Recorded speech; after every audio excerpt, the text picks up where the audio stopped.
Bonjour à tous et bienvenue dans l'émission Une question m'intrigue. Aujourd'hui, nous allons répondre à la question d'une internaute qui nous demande, qui dit, est-ce qu'il faut manger ensemble à table avec sa femme de ménage ou sa servante?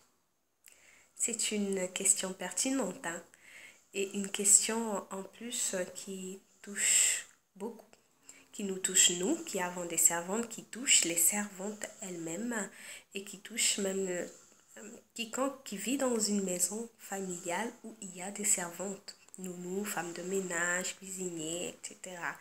C'est vraiment une question d'actualité. Et dans certaines maisons, ça ne dérange pas de manger ensemble, comme dans la culture sénégalaise où tout le monde est autour d'un bol et tout le monde déguste le plat. C'est une question juste de rapidité. Chacun est là, il déguste son plat, c'est l'heure de manger. Et dans d'autres, c'est vraiment vu de manière péjoratif parce que on se dit c'est des moments quand même personnels et les dames doivent être en train de manger ailleurs qu'avec les maîtres de la maison. Et donc, par rapport à tout ça, et on peut se dire, mais est-ce que telle culture est mieux ou telle autre culture n'est pas mieux? Donc, en fait, c'est vraiment culturel. Ça dépend de ce que certains jugent que c'est assez intime, assez particulier, et d'autres non. Donc vraiment, c'est ça. Mais il y a aussi certains principes qui ils sont importants de savoir par rapport par exemple, au fait de manger à table. Mais il y a d'autres questions aussi liées aux servantes. Par exemple, le fait de faire la chambre du couple ou alors de faire son lit ou alors de faire la cuisine pour le mari. C'est d'autres questions aussi qui nécessitent quand même assez de réflexion. Nous n'allons pas aborder ça de manière directe ici, mais nous allons vraiment, en répondant à la question d'être à table, on va extrapoler un peu pour pouvoir donner un mot d'ordre pour les autres circonstances. Mais commençons d'abord à définir, mais au fait, c'est quoi? Qu'est-ce que ça signifie être à table, manger à table? Manger à table, c'est vraiment un privilège. C'est vraiment un privilège. C'est des moments qu'une famille a euh, euh, pendant ce temps, par exemple, d'être à table en famille. Il y a des échanges, des discussions autour de la vie de la famille, autour de ce qui se passe dans la vie de chaque membre de la famille. C'est vraiment des temps vraiment de communion. Et dans d'autres familles, on profite même de l'occasion parce que parfois les parents, où ils sont occupés à gauche, à droite, ils n'ont pas le temps de discuter avec les enfants, donc ils profitent de ces temps pour, excusez-moi, pour s'enquérir des nouvelles par rapport à la scolarité des enfants ou par rapport à qu'est-ce qui s'est passé aujourd'hui. Donc vraiment, c'est des temps assez personnels, assez intimes, qui nécessitent quand c'est intime, c'est vraiment à huis clos, hein. Et donc, ça dépend. Dans d'autres familles, peut-être c'est juste manger à la va-vite, mais dans certaines, c'est vraiment des moments assez sacrés. Et en même temps, quand on parcourt un peu dans le Nouveau Testament, on se rend compte que même avec Jésus, c'était des temps assez particuliers qu'il avait avec ses disciples. On voit dans beaucoup de versets du Nouveau Testament que Jésus, il avait des temps, il se mettait à table avec ses disciples et pendant ces temps ou après ces moments, il profitait de leur dire des vérités qu'il n'a pas dit assez publiquement ou alors pendant ce temps, il profitait de leur communiquer quelque chose qui va venir, quelque chose que les autres ne savent pas forcément ou leur faire quelque chose, un symbole, un acte qu'ils vont garder en mémoire. Donc vraiment, c'était des temps également que le Seigneur prenait avec ses disciples de manière vraiment personnelle pour leur, euh, leur affermir, c'était vraiment des temps particuliers. N'empêche que Jésus, il a eu aussi d'autres un moment où il s'est mis à table avec d'autres personnes. Lorsqu'on est invité, oui, ça arrive. Quand on invite, quand on est invité, il est allé manger, il est allé dîner avec ceux qui ont sollicité sa présence dans leur maison. Mais en dehors de ces cas, quand vraiment il était, si je peux dire, chez lui, avec ses disciples, c'était vraiment des temps où vraiment, après, il partageait des choses assez conséquentes. Et on le voit, je peux citer quelques versets, par exemple dans Matthieu 26, 20, c'est un exemple où vraiment, là où on dit le soir était venu, et puis après Jésus il se mit à table, et là, Jésus il a commencé à les annoncer qu'il y aurait ceci qui va se passer après. Il y a eu également dans Marc 16, 14, c'est aussi une histoire qui s'est passée où Jésus, il était avec ses disciples et puis voilà. Donc vraiment, on voit que c'était vraiment des temps assez particuliers. Et en même temps, on doit souligner aussi que euh, dans le temps, ou même aujourd'hui, la norme aimerait que ce soit les patrons qui soient à table et les serviteurs qui soient en train de servir. Oui, parce qu'en fait, c'est leur job description. C'est le job description du servant, de servir. Il est là, en fait, c'est comme quand tu es employé quelque part, tu as des tâches. Et tes tâches, c'est de faire ça, ça, ça, ça. Et le servant, en principe, sa tâche, c'est de servir ses patrons, de nettoyer, de faire ceci, de faire... C'est ça la tâche du servant. Et le fait d'être mis à table, c'est au fait, c'est en dehors de sa tâche normale. Donc, le fait d'être à table avec ses patrons, ce n'est pas dans la norme. Je ne dis pas que c'est proscrit, mais je dis que ce n'est pas dans la norme. Parce qu'il ne sera pas en train de faire son travail.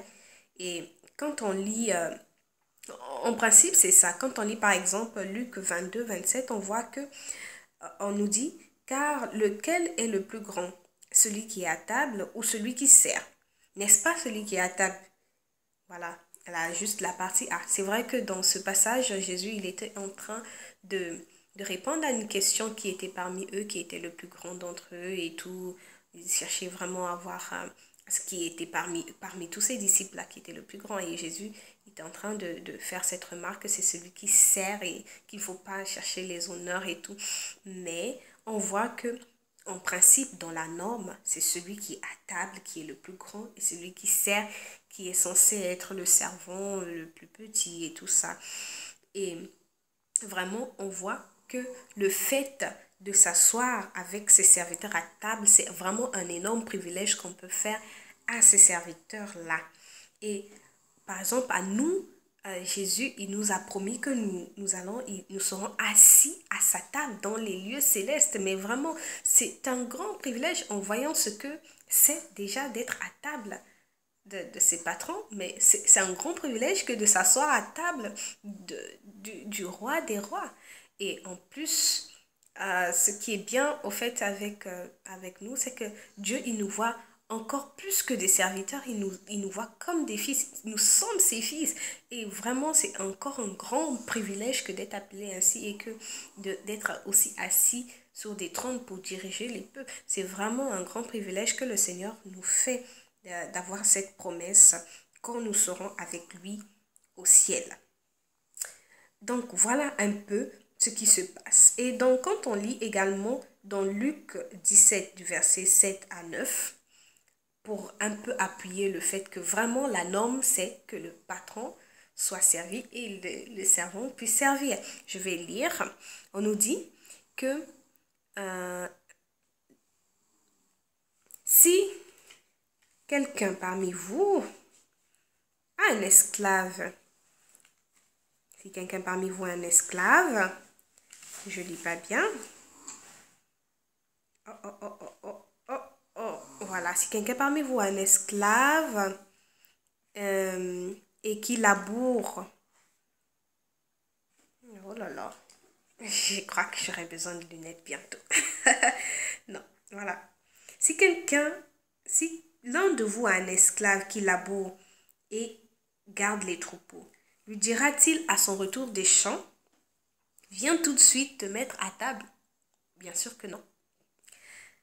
Au contraire, ne lui dira-t-il pas, au contraire, prépare-moi un souper, ajuste ta tenue pour me servir, jusqu'à ce que j'ai mangé et que j'ai bu, et toi tu mangeras et boiras. Donc vraiment, c'est ça la norme. C'est d'abord le patron qui mange et puis après les serviteurs mangent après. C'est comme ça que ça se passe en principe.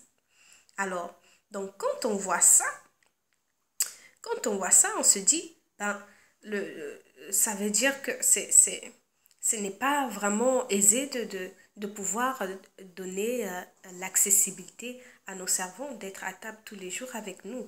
Et lorsque, par exemple, chacun de nous a déjà été invité quelque part, quand on est invité chez une famille ou chez des amis, on se met à table avec eux. Vraiment, on sent que c'est des moments assez particuliers, qu'on est honoré d'être assis à table. Ils nous préparent une belle table. Et dans certaines familles, même quand tu vas, c'est vraiment un protocole assez bien précis. Le chef de maison, il s'assoit à telle place, et la femme s'assoit à telle place. Vraiment, chacun a une place bien précise.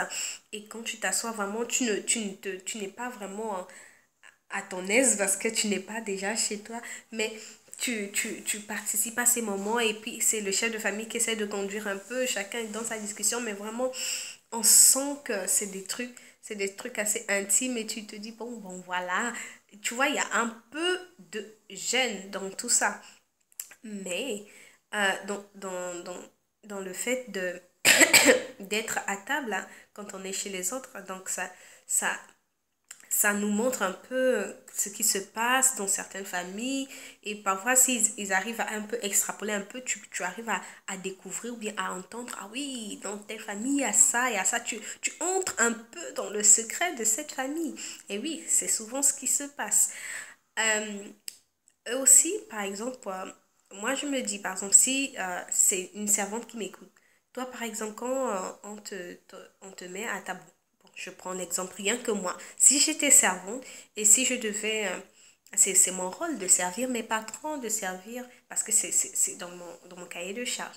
Et si un jour on me mettait à table avec les patrons, vraiment, je serais assez mal à l'aise d'être là. Et si on me fait ça tout le temps, mais après, voilà, ça me conviendrait pas parce que j'attends ce moment pour le garder le soir quand je vais rentrer et pour le faire aussi avec ma famille, mais pas tout le temps être à la table de ceux à qui je sers. Et c'est vraiment assez particulier. Et je ne le ferai pas vraiment. C'est assez sensible. Hein. Donc, c'est un peu comme ça qu'on devait voir les choses. Donc, c'est un peu pour dire que la norme voudrait que ça soit ainsi, que les patrons soient servis et tout. Et de temps en temps, je ne dis pas que c'est proscrit, pour montrer à ses servants qu'on a de la considération pour eux, qu'on peut les faire ce privilège, tout comme le Seigneur nous fait aussi nous a fait ce privilège. On peut lui faire ces privilèges, on peut leur mettre à notre table. Et oui, ça leur montre qu'ils sont aussi considérés, qu'ils ne sont pas minimisés, qu'ils ne sont pas des esclaves, qu'ils sont vus comme nous, comme toi et moi. Mais ne pas en faire une habitude, ne pas en faire quotidiennement. Oui, parce que non seulement, un,